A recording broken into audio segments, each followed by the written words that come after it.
এই কি করতেছিস তোরা? দেখেন, এটা আমার বাড়ির উঠানে হাঁসগুলি থাকে, মুরগি থাকে। এটা হচ্ছে সেই ঐতিহাসিক গোয়ালঘর, যেখানে গরুর খামার করে লস খেয়েছি। এরপরে হাঁসের পরীক্ষামূলক চলছে। দেখেন, আমাকে দেখলে সব আমার পাশে পাশে থাকে।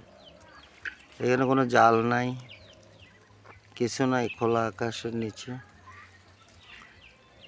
কোথাও যায় না, আমার এই বন্ডারিতেই থাকে। আয় আয় আয় আয় আয় আয়। কি অবস্থা! মায়া লাগে। মায়ার কারণে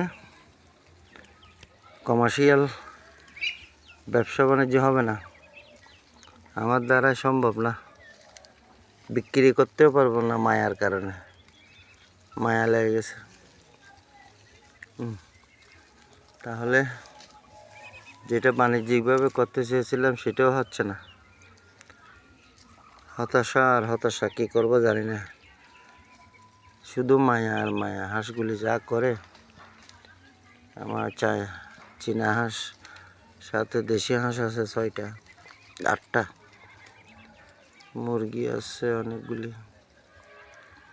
কি আসো আসো আসো আসো, সবাই মায়া জালের ভিতরে আবদ্ধ। তাই হচ্ছে সেই অবস্থা।